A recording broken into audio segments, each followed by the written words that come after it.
فاتحہ.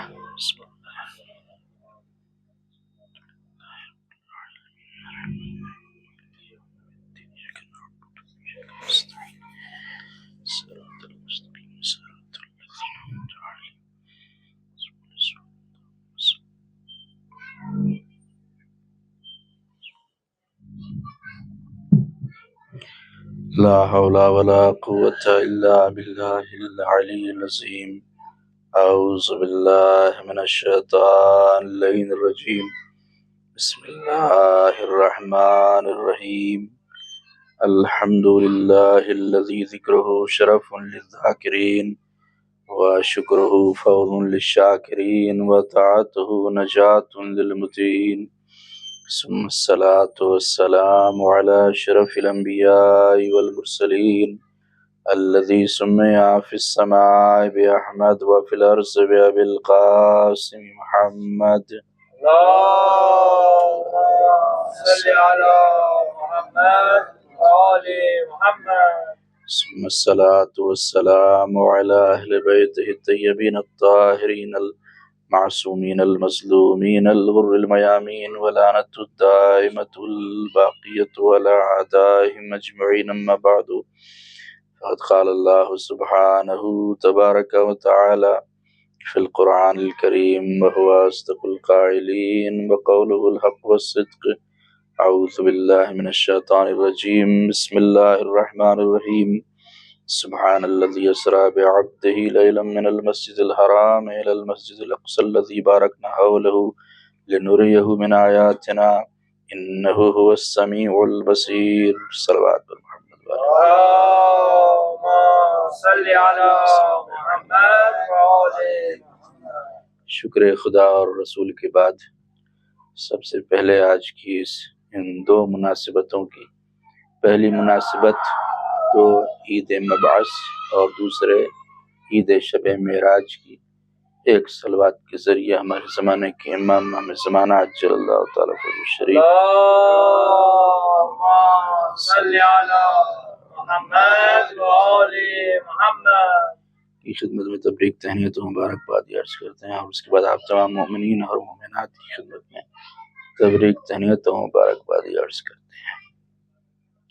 تو آج کی جو پہلی مناسبت ہے وہ عید مبعث ہے، یعنی 27 رجب کی تاریخ تھی کہ جب پیغمبر اسلام کو نبوت ملی تھی۔ اسی لیے آج کی شب اور کل کا آنے والا دن بہت بابرکت ہے، رحمتوں سے پر ہے، اور اسی لیے اس کے کچھ اعمال بھی بیان کیے گئے ہیں، جن میں تمام اعمال میں 27 رجب کے جو سب سے اہم عمل ہے وہ روزہ ہے۔ کل کے دن روزہ رکھنے کی بہت تاکید کی گئی ہے، اور ہمارے چھٹے امام صادق آل محمد امام جعفر صادق علیہ السلام اللهم صل على محمد وآل محمد فرماتے ہیں کہ جو 27 رجب کو روزہ رکھے تو اس کو 70 سال تک روزہ رکھنے کا ثواب ہے، یعنی 70 ایئرس تک روزہ رکھنے کا اس شخص کو ثواب ملے گا۔ تو پہلے تو روزہ ہے، دوسری چیز جو عمل ہے کل کا وہ غسل کرنا ہے، اور تیسرا جو عمل ہے وہ کثرت سے محمد وآل محمد پہ صلوات۔ اللهم صل على محمد وآل محمد۔ تو کل کے دن کی فضیلت کو اس طرح سے آپ سمجھیے کہ 18 ذی الحجہ کو جس طرح سے مولا کائنات کی ولایت کا اعلان ہوا، اسی طرح سے 27 رجب کو پیغمبر اسلام کی نبوت کا اعلان ہوا۔ اگرچہ پیغمبر اسلام نے فرمایا ہے کہ کنت نبیا و آدم و بین الماء والطین، میں اس وقت بھی نبی تھا کہ جب آدم آب و گل کی منزلوں کو طے کر رہے تھے، یعنی جب آدم نبی نہیں بنائے گئے تھے اس وقت بھی میں نبی تھا، لیکن جو ظاہری طور پر دنیا میں آنے کے بعد اعلان کیا ہے پیغمبر اسلام نے حکم خدا سے، وہ 27 رجب کی بابرکت تاریخ تھی کہ جب پیغمبر اسلام نے اعلان کیا۔ تو اس کا واقعہ اس طرح کتابوں میں ملتا ہے کہ پیغمبر اسلام نبوت ملنے سے پہلے روزانہ غار حرا میں عبادت کے لیے جایا کرتے تھے۔ ایک دن جو 27 رجب کی تاریخ تھی کہ پیغمبر اسلام غار حرا میں عبادت کر رہے تھے کہ اچانک سے ان کو ایک آواز آئی کہ یا محمد یا محمد۔ تو آپ نے داہنے دیکھا اور بائیں دیکھا لیکن کوئی نظر نہیں آیا، پھر آواز آئی یا محمد، تو آپ نے سامنے دیکھا تو ایک نورانی مخلوق سامنے تھی، اور وہ جبریل امین تھے جو پہلی مرتبہ وحی الہی کو لے کر پیغمبر اسلام کے پاس نازل ہوئے تھے، پہلی مرتبہ، فرسٹ ٹائم۔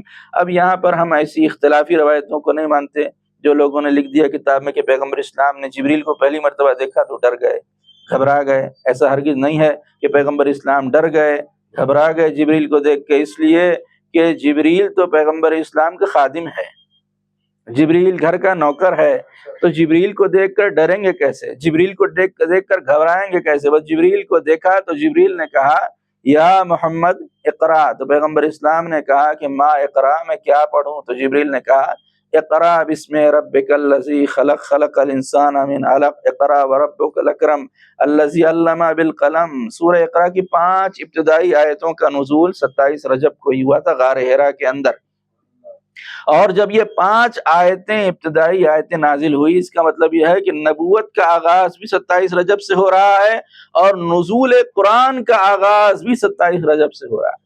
کل کی ایسی بابرکت تاریخ ہے کہ قرآن مجید کے نزول کی بھی شروعات ہو رہی ہے، تو پیغمبر اسلام نے تلاوت کی، اور اس طرح سے اس واقعے کے بعد پیغمبر اسلام نے اعلان کیا کہ اللہ کی طرف سے مجھے نبوت کے اعلان کرنے کا حکم آ گیا ہے، اور میں اعلان کر رہا ہوں کہ مجھے اللہ نے نبی بنا کر بھیجا ہے۔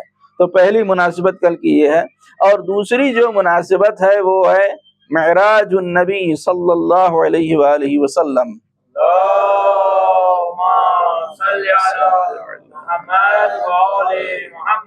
یہ ہمارے آخری نبی کو اللہ نے معراج کی بلندیوں پر بلایا، معراج کروایا، تو اس کا ذکر بھی قرآن مجید کے سورہ مبارکہ اسراء میں جو 15واں پارہ شروع ہو رہا ہے یہیں پر اللہ نے ذکر کیا ہے، اور دوسری سورہ نجم میں آیت نمبر 8 سے لے کر 18 تک معراج کا ذکر اللہ نے کیا ہے۔ وہ معراج کے جو 27 رجب کو پیغمبر اسلام، یعنی آج کی شب تھی، دن میں تو نہیں مگر شب میں، آج ہی کی وہ شب تھی کہ جب پیغمبر اسلام کو معراج ہوئی تھی۔ اس میں اللہ ارشاد فرماتا ہے کہ سبحان الذی اسری بعبدہ لیلا من المسجد الحرام الی المسجد الاقصی الذی بارکنا حولہ۔ وہ پاک اور پاکیزہ ہے وہ اللہ کہ جو اپنے بندے کو، عبد ہی یعنی اپنے بندے کو لے گیا، کہاں؟ سیر پہ لے گیا۔ اسرا کا مطلب ہے رات کا سفر، رات کے سفر میں لے گیا، کہاں سے؟ من المسجد الحرام، مسجد الحرام سے مسجد اقصی کی طرف، الذی بارکنا حولہ، وہ مسجد اقصی کے جس کے ارد گرد کو اللہ نے برکت والا بنایا ہے، حول بارکنا حولہ لنریہ من آیاتنا۔ تو یہ اللہ جو پیغمبر اسلام کو لے گیا مسجد الحرام سے مسجد الاقصی تک، اس کی وجہ کیا ہے؟ کیا اللہ چاہتا تھا؟ تاکہ اپنی نشانیوں کو دکھائے، لنریہ من آیاتنا انہ هو السمیع البصیر، اور بے شک اللہ سننے والا اور دیکھنے والا ہے۔ تو آج ہی کی وہ بابرکت شب تھی کہ جب پیغمبر اسلام کو معراج پر لے جایا گیا۔ تو معراج کے لیے ہمارے یہاں چھٹے امام امام جعفر صادق علیہ السلام سے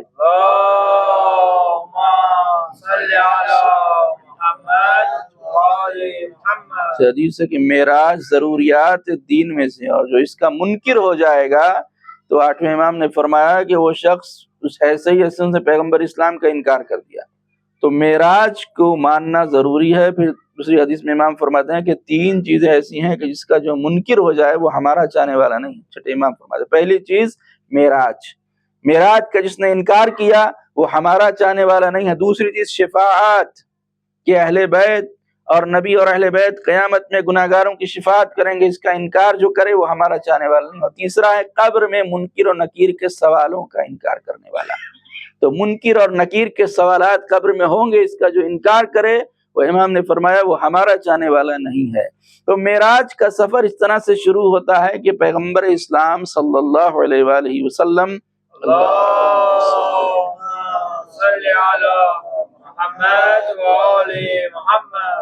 ام ہانی کے گھر پہ تھے۔ ام ہانی جو جناب ابو طالب کی بیٹی ہیں، جس طرح جناب ابو طالب کے 4 بیٹے تھے، طالب، عقیل، جعفر، علی، 3 بیٹیاں جناب ابو طالب کی تھیں، جن میں سے اسما، جمانہ اور ام ہانی۔ تو پیغمبر اسلام ام ہانی کے گھر مہمان تھے، اور رات کا وقت ہو چکا تھا، اور پوری دنیا کے لوگ سونے کی تیاری میں تھے، اور خود ہمارے نبی بھی سونے کی تیاری کر رہے تھے کہ اب بستر کے اوپر جائیں اور سو جائیں، کہ اتنے میں پیغمبر اسلام نے دیکھا کہ جبریل امین آئے ہیں۔ جب جبریل کو دیکھا تو پیغمبر اسلام نے پوچھا کہ جبریل کس لیے آئے ہو؟ تو جبریل نے کہا یا رسول اللہ، اللہ نے تحفہ درود و سلام کے بعد آپ کو یہ میسج بھیجا ہے کہ آج آپ ایک یونیک ٹریولنگ پر جائیں گے، ایک ایسے ویاج پر جائیں گے جو بہت وچتر ہے، بہت اسٹرینج ہے، اور وہ سفر آسمانوں کی سیر کا سفر ہے۔ تو پیغمبر اسلام نے پوچھا کیسا سفر؟ جبریل نے کہا آپ کو یہاں سے مسجد الحرام جانا ہے، مسجد الحرام سے مسجد اقصی جانا ہے، اور پھر وہاں سے 7 آسمانوں کی سیر کرنا ہے، اور اللہ نے آپ کو لے جانے کے لیے یہ سواری براق بھی بھیجا ہے۔ اللہ نے پیغمبر اسلام کے لیے سواری بھیجی، اور سواری بھیج کر اس طرح سے پیغمبر اسلام کی رسپیکٹ کی کہ اگر کسی کو بلانا چاہتا ہے اللہ اپنے نبی کو، تو سواری بھی ساتھ میں بھیج دیا کہ سواری پر سوار ہو کے پیغمبر اسلام جائے۔ اب دیکھیں آج کے زمانے میں لوگوں نے ایروپلین بنا لیا، پلین بنایا، تو پلین کے ذریعے مہینوں کا سفر ہفتوں میں طے ہو گیا، ہفتوں کا سفر دنوں میں طے ہو گیا، اور دنوں کا سفر گھنٹوں میں طے ہو گیا۔ ایروپلین کے ذریعے سے سفر جلدی طے ہونے لگا ہے، لیکن ایروپلین کی اگر آپ رفتار دیکھیے تو تقریباً 800 سے 900 پرتی گھنٹے رفتار سے پلین چلتا ہے۔ تو پلین چلتا ہے، پلین میں رفتار ہے، پلین فلائی کرتا ہے، لیکن اتنی رفتار پلین کی نہیں ہے کہ جتنی رفتار براق کی ہے۔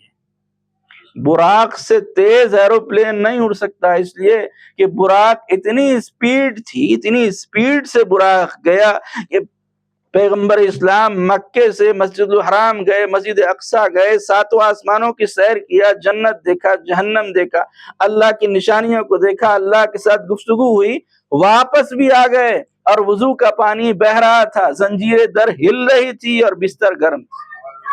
تو کتنی تیزی کے ساتھ براق لے کر گیا اور لے کر آ بھی گیا۔ لہٰذا پیغمبر اسلام تیار ہوئے، براق کے اوپر سوار ہوئے، جبریل ساتھ مسجد الحرام میں گئے سب سے پہلے، اور جا کر 2 رکعت نماز ادا کی، اور 2 رکعت نماز ادا کرنے کے بعد پھر چلے ہیں یروشلم کی طرف۔ اب یروشلم کی طرف چلے، فلسطین کی طرف مسجد اقصی میں پہنچے تو کیا دیکھا کہ اللہ نے ہمارے نبی کے استقبال کے لیے 1,23,999 انبیاء کو بلایا، اور سارے انبیاء حضرت آدم سے لے کر عیسیٰ تک سارے نبی پیغمبر اسلام کو ویلکم کرنے کے لیے کھڑے ہیں، بینو کے لیے کھڑے ہیں۔ پیغمبر اسلام نے سب کے ساتھ مصافحہ کیا، اور 2 رکعت نماز جماعت سب کو پڑھائی، اور جب نماز جماعت کی امامت کر چکے تو اب پیغمبر اسلام کا سفر آسمانی شروع ہوا، اور براق پر سوار ہو کر پیغمبر اسلام آسمان کی طرف چلے۔ پہلے آسمان پر پہنچے تو موجود ہے کہ کیا کیا پیغمبر اسلام نے دیکھا۔ دوسرے آسمان پر گئے، تیسرے پر گئے، چوتھے پر گئے تو حضرت عیسیٰ سے ملاقات ہوئی، 5ویں آسمان پر گئے، 6ٹھے پر گئے۔ اب یہ سب کچھ کتابوں میں تفصیل ہے، اس کی طرف جانا نہیں ہے ڈیٹیل میں کہ کیا کیا پیغمبر اسلام نے دیکھا آسمانوں کے اوپر۔ یہاں تک کہ ایک آسمان پر جب پیغمبر اسلام پہنچے ہیں تو کیا دیکھتے ہیں کہ نور کا ایک ممبر، ایک نورانی ممبر ہے، اور اس کے اوپر مولا کائنات امیر المومنین علی بن ابی طالب علیہ السلام بیٹھے۔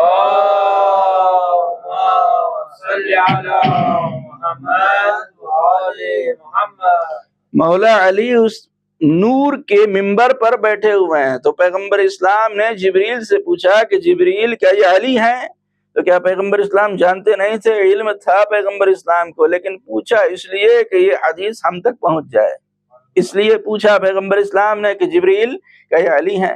تو جبریل نے کہا نہیں یا رسول اللہ، یہ علی نہیں ہے۔ جب علی آسمانوں پر تھے، جب ان کا نور تو ساتوں آسمانوں کے فرشتوں کو جب بھی خواہش ہوتی تھی، جب بھی تمنا ہوتی تھی، وہ مولا علی کے چہرے کی زیارت کر لیتے تھے۔ لیکن جب سے 13 رجب کو کعبے میں ان کا نور گیا اور کعبے میں ولادت ہوئی ہے ان کی، تو اب فرشتے ان کی چہرے کی زیارت سے محروم ہیں۔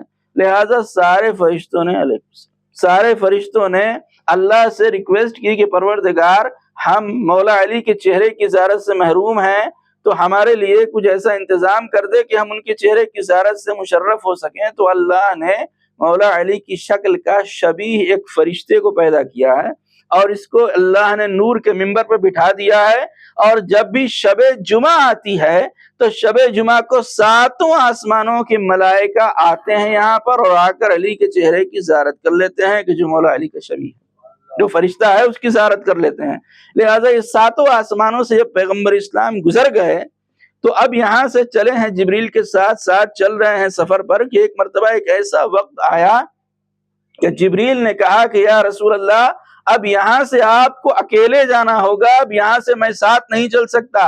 اور آپ نے کہا کہ لو دنوت لمحترقت، اگر میں یہاں سے انگلی کے ایک پور کے برابر بھی آگے بڑھ گیا تو میرے بالوں پر جل جائیں گے، میں جل جاؤں گا اور میرے بالوں پر ختم ہو جائیں گے اگر میں یہاں سے ایک انگل بھی آگے بڑھ گیا۔ اس کا مطلب یہ ہے کہ اللہ نے پیغمبر اسلام کو تمام فرشتوں کے اوپر اور تمام انبیاء و مرسلین اور تمام انسانوں کے اوپر ہمارے نبی کو فضیلت دی ہے۔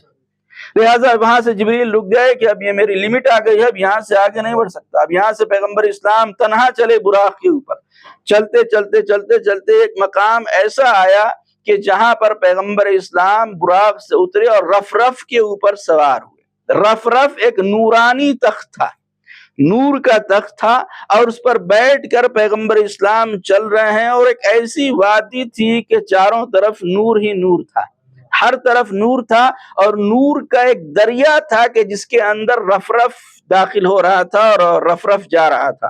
بس چلتے چلتے چلتے چلتے پیغمبر اسلام رف کے اوپر سوار ہیں اور رف نور کے دریا میں چل رہا ہے کہ اتنے میں پیغمبر اسلام نے دیکھا کہ ایک پردہ ہے، پردہ نظر آیا، اور پردے کے دوسری طرف پروردگار کا نور ہے اور خدا ہے، اور اس طرف پیغمبر اسلام ہے۔ یعنی ایک طرف عبد ہے، ایک طرف معبود ہے، ایک طرف خالق ہے، ایک طرف مخلوق ہے، ایک طرف خدا ہے اور ایک طرف ہمارے نبی ہیں۔ بس وہاں پر پہنچ کر پیغمبر اسلام رکے اور پیغمبر اسلام کی بات ہوئی خدا کے ساتھ گفتگو ہوئی پیغمبر اسلام کی۔ اب جو اللہ نے بات کیا پیغمبر اسلام سے تو کس لہجے میں گفتگو کی پیغمبر اسلام سے، تو یہ بھی کتابوں میں ملتا ہے کہ اللہ نے پیغمبر اسلام کے ساتھ ایک مانوس لہجے، اور وہ لہجہ علی ابن ابی طالب علیہ السلام، محمد والے محمد صلوات، اللہم صلی علی محمد والے محمد۔ اور یہ بھی کتابوں میں ملتا ہے کہ اللہ نے لہجہ علی ابن ابی طالب میں اللہ پیغمبر اسلام سے کلام کیوں کیا، اس لیے کہ اللہ نے دیکھا کہ میرے نبی کے دل میں سب سے زیادہ محبت کس کے لیے ہے۔ تو جب اللہ نے دیکھا کہ ان کے دل میں سب سے زیادہ اگر کسی کے لیے محبت ہے تو علی ہیں، لہٰذا اللہ نے مانوس لہجے میں، جو پیغمبر جس لہجے سے مانوس تھے اس لہجے میں پیغمبر اسلام کے ساتھ کلام کیا، مولائے کائنات کے لہجے میں اللہ ہم کلام ہوا۔ اب کیا گفتگو ہوئی یہ بھی ڈیٹیل ہے کہ اللہ اور نبی کے درمیان میں کیا باتیں ہوئیں، اس میں بھی تفصیلات ہے، لیکن جو پہلی چیز کتاب ملتی ہے وہ یہ کہ اللہ نے پیغمبر اسلام سے کہا کہ یہ بلایا تھا اس لیے، یہ بتانے کے لیے کہ آپ کے بعد اس زمین کے اوپر جو آپ کے جانشین ہیں ان کا نام علی ابن ابی طالب علیہ السلام، محمد والے محمد صلوات، اللہم صلی علی محمد والے محمد۔ تو پہلا جو حکم اللہ نے دیا وہ آپ کے بعد جانشین علی، اور دوسری چیز جو کتاب ملتی ہے وہ یہ کہ پیغمبر اسلام کو جب معراج پر گئے ہیں تو نور شہزادی کونین عطا کیا گیا، اور اسی لیے ایک ذاکر کا جملہ ہے کہ وہ کہتے ہیں کہ جس سفر میں مقصد فاطمہ ہو، جس سفر میں مقصد فاطمہ ہو اسے معراج کہتے ہیں۔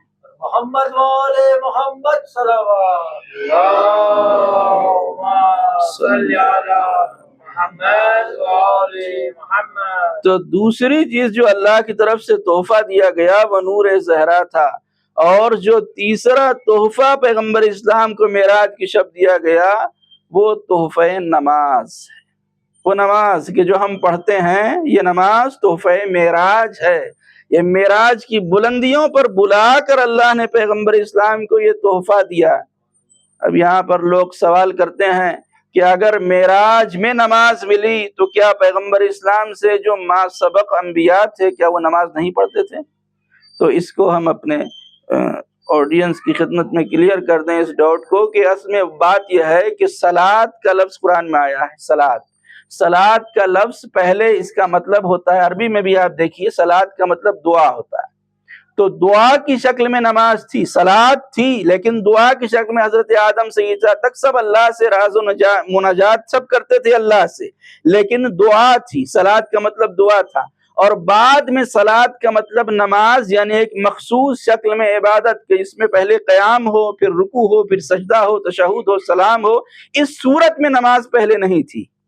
اس صورت میں جس طرح سے آج ہم پڑھتے ہیں، اذان کا حکم بھی شب معراج میں پیغمبر اسلام کو اذان بھی عطا کی گئی، اور نماز بھی شب معراج میں ہی پیغمبر اسلام کو عطا کی گئی کہ یہ نماز ہے۔ اب آپ کی امت کے لیے 5 وقت کی نماز فرض قرار دی گئی ہے کہ آپ کی امتی 5 وقت کی نماز پڑھیں گے، اور اسی لیے پیغمبر اسلام نے فرمایا ہے کہ الصلاۃ معراج المومن، صرف مجھے ہی معراج نہیں ہوئی، اگر تم چاہتے ہو، میرے امتی ہو، چاہتے ہو کہ معراج ہو جائے تو کیسے معراج ہوگی؟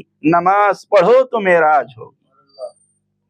الصلاۃ معراج المومن، نماز معراج ہے۔ ہم بھی معراج کو حاصل کر سکتے ہیں اگر نماز پڑھو۔ اس آیت کی تفسیر میں، اس آیت کو ہم نے عرض کیا، تفسیر میں ملتا ہے بہت سارے میسج ہیں معراج کے، جن میں سے ایک میسج یہ ہے کہ جب پیغمبر اسلام بلندی پر گئے نا، معراج کا لفظ بنا ہے عروج سے، یعنی بلندی، اونچائی معراج کا مطلب ہوتا ہے، تو عروج پر گئے، بلندی پر گئے، اس لیے اس کو کہتے ہیں معراج۔ تو پیغمبر اسلام کو اس آیت کی تفسیر میں آگئے محسن کراتی نے تفسیر نور میں لکھا ہے کہ مسجد النبی گئے، مسجد الحرام گئے، مسجد اقصیٰ گئے، اور مسجد سے پیغمبر اسلام اونچائی کی طرف گئے۔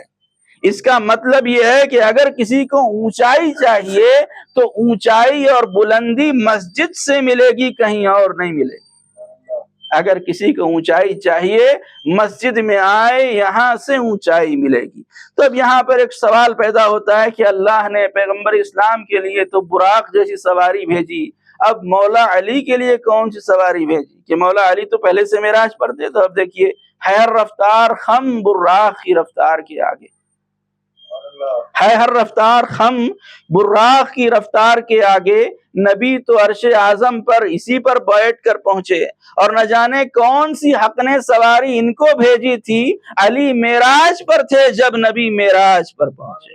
نعرہ حیدری، یا علی محمد والے محمد صلوات اللہم صلی علی محمد والے محمد۔ اور جب ہمارے نبی معراج پر گئے تو اللہ نے کیا بات شاعر کہتا ہے کہ جلال کبریائی کا حسی مکتوب آیا ہے، جلال کبریائی کا حسی مکتوب آیا ہے، بہت دن بعد فخر یوسف و یعقوب آیا ہے، اور شب معراج خالق نے یہ کہا یہ برسر سدرا، شب معراج خالق نے کہا یہ برسر سدرا، بہاروں پھول برساؤ میرا محبوب آیا ہے۔ محمد والے محمد صلوات اللہم صلی علی محمد والے محمد۔ تو اللہ کے ساتھ کلام ہوا، اللہ کے ساتھ مکالمہ ہوا پیغمبر اسلام کا، اور جب باتیں پوری ہو گئیں تو اب پیغمبر اسلام وہاں سے واپس چلے رفرف کے اوپر، اور رفرف کے بعد پھر پیغمبر اسلام براق کے اوپر واپس ام ہانی کے گھر جہاں سے گئے تھے وہیں پر واپس آ گئے۔ جب واپس آئے تو ام ہانی سے آپ نے بیان کیا کہ اس طرح سے اللہ نے مجھے رات کو معراج پر بلایا، اور مجھے 7 آسمانوں کی میں نے سیر کی، جنت دیکھا، جہنم دیکھا، اللہ کی نشانیوں کو دیکھا۔ اس طرح جب دوسرا دن آیا ہے، معراج کا دن آیا، یعنی 27 رجب کا، تو پیغمبر اسلام مسجد میں گئے تو تمام مسلمانوں کو پیغمبر اسلام نے یہ بتایا کہ اللہ نے مجھے کل رات معراج پر بلایا تھا، آسمانی سیر پر اللہ نے مجھے بلایا تھا، اور میں نے یہاں وہاں یہ چیزوں کو دیکھا ہے۔ تو جب یہ خبر تمام مسلمانوں کے بیچ پھیلی تو یہ خبر ابو جہل کی پارٹی تک بھی پہنچی، جو پیغمبر اسلام کا مخالف تھا، بہت بڑا دشمن تھا۔ جب ابو جہل کو پتا چلا کہ مسلمانوں کے رسول یہ کہہ رہے ہیں کہ وہ معراج کے اوپر آسمانوں کی سیر پر گئے تھے، تو ابو جہل ایک ڈیلیگیشن لے کے پیغمبر اسلام کی خدمت میں آیا اور آ کر کہتا ہے کہ آپ کا یہ دعویٰ بہت اسٹرینج ہے کہ آپ کہہ رہے ہیں کہ آپ زمین سے آسمانوں کی سیر پر گئے۔ یہ کیسے ممکن ہو سکتا ہے کہ ایک انسان جو زمین پر ہو اور وہ آسمان تک چلا جائے؟ تو یہ بات میری سمجھ میں نہیں آتی۔ تو پیغمبر اسلام نے کہا کہ اللہ تو علی کل شیء قدیر ہے، اللہ تو ہر چیز پر قدرت رکھتا ہے، اگر اللہ چاہے تو کیوں ایک بندے کو آسمانوں کی سیر کیوں نہیں کرا سکتا ہے؟ لہذا پیغمبر اسلام سمجھا رہے تھے، لیکن ابو جہل انکار کر رہا تھا کہ میری سمجھ میں نہیں آتا کہ آپ کیسے آسمانوں تک پہنچ گئے اور ساتوں آسمانوں کی سیر کر کے آپ واپس آ گئے۔ کہ اتنے میں ابو جہل نے دیکھا کہ مولا علی وہاں سے آ رہے ہیں۔ بس جیسے مولا علی کو آتے ہوئے دیکھا تو ابو جہل نے دیکھا کہ محمد آپ خاموش رہیے گا، میں علی سے پوچھتا ہوں۔ بس پیغمبر اسلام خاموش ہے، مولا علی جیسے ہی آئے تو ابو جہل نے پوچھا کہ یا علی میں آپ سے ایک سوال کرنا چاہتا ہوں، ایک سوال اس کا جواب دیجئے کہ کیا ممکن ہے، پاسبل ہے کہ کوئی انسان زمین سے آسمان تک چلا جائے؟ تو مولا علی نے جیسے ہی سنا تو مسکرائے اور مسکرا کر کہا کہ جو معصوم ہو وہ تو عرش اعظم تک جا سکتا ہے، اگر معصوم ہے تو عرش اعظم تک جا سکتا ہے۔ ابو جہل کو مایوسی ہوئی، وہ سوچ رہا تھا کہ یہ کہیں گے کہ نہیں یہ ممکن نہیں ہے، لیکن مولا علی نے کہا کہ معصوم تو آسمان تک جا سکتا ہے۔ اب اس کے بعد مولا کائنات پیغمبر اسلام کے پاس آئے اور پیغمبر اسلام کو سلام کیا، اور سلام کرنے کے بعد کہا کہ کیا کیا نہ کہوں، کیا کہوں، ہر بات بتا دوں، کیا کیا نہ کہوں، کیا کہوں، ہر بات بتا دوں، کیسے کٹی یہ آپ کی میں رات بتا دوں، خود آپ بتاتے ہیں رسالت کی زبان سے، یا میں شب معراج کے حالات بتا دوں۔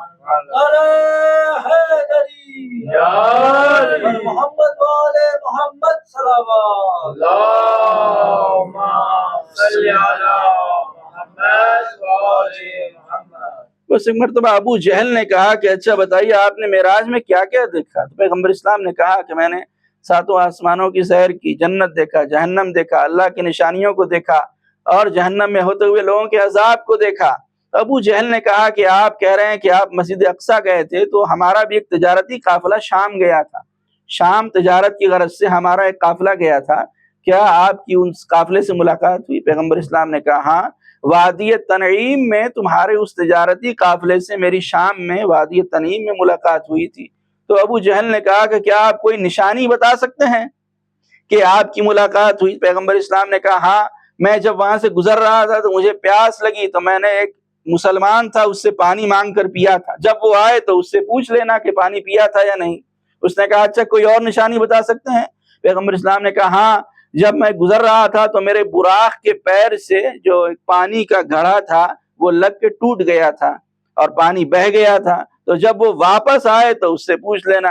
ابو جہل نے کہا کوئی اور نشانی بتا سکتے ہیں؟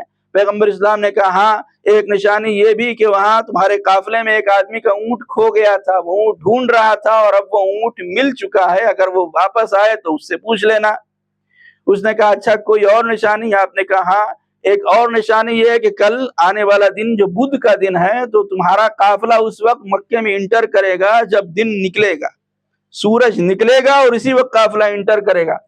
بس ابو جہل نے یہ سب سنا اور واپس گیا، اور ایک ہنگامی میٹنگ بلائی ابو جہل نے، فوراً اپنے لوگوں کو، ساتھیوں کو بلایا اور میٹنگ میں کہا کہ محمد جو کچھ کہہ رہے ہیں یہ سب سچ ہے۔ انہیں معراج ہوئی اور انہوں نے اس شخص سے پانی پیا اور اس شخص کا جو گھڑا تھا وہ ان کے براق سے ٹوٹ گیا، یہ ساری باتیں ان کی سچ ہیں، لیکن ایک بات میں مجھے اختیار ہے کہ میں ان کی معراج کو جھٹلا سکتا ہوں اور معراج کا انکار کر سکتا ہوں۔ ایک بات میں وہ کہتے ہیں کہ کل بدھ ہے اور قافلہ اس وقت مکے میں انٹر کرے گا جب دن نکل رہا ہوگا، تو مجھے یہاں اختیار ہے کچھ لوگ جائیں اور جا کر قافلے والے کو روک دیں۔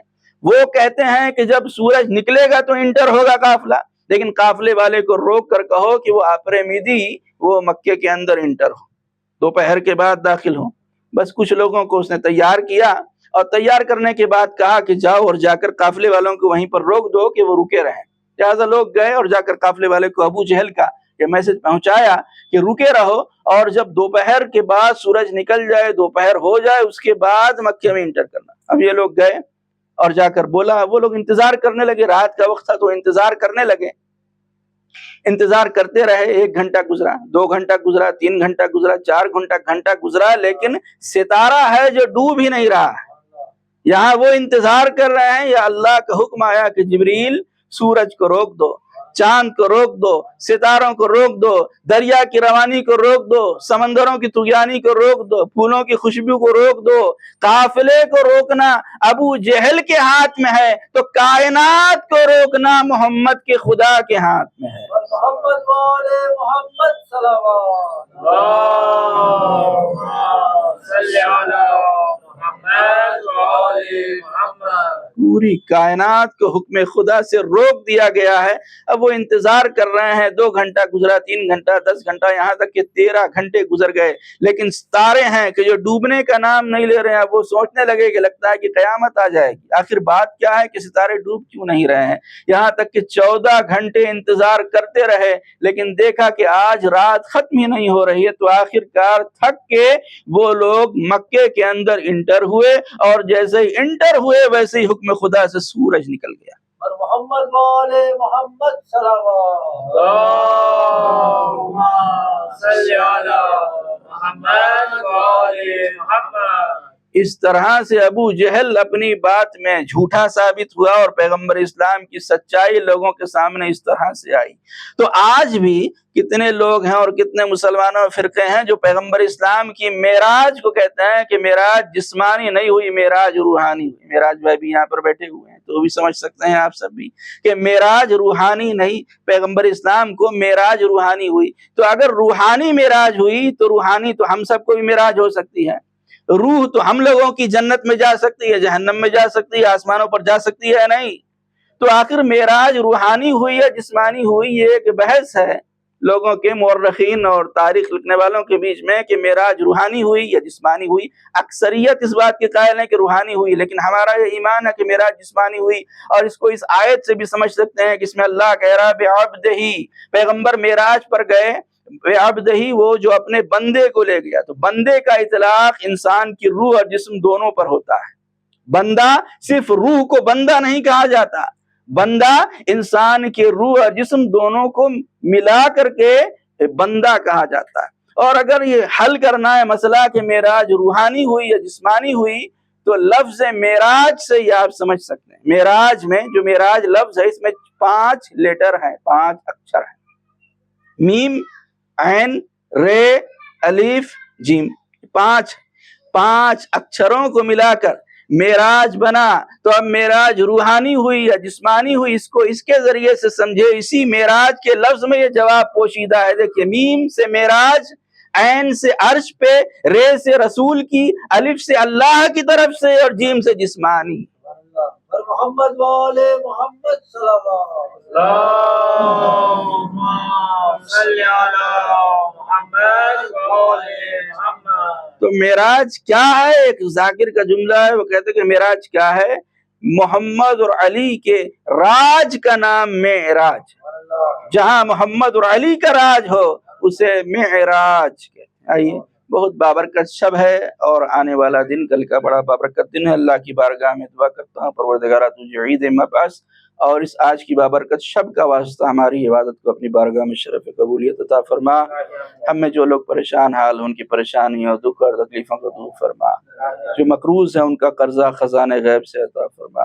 تمام مومنین کے رزق و روزی میں خیر و برکت عطا فرما۔ پروردگارہ جن لوگوں نے التماس دعا کا ان کی تمام حاجتوں کو پورا فرما۔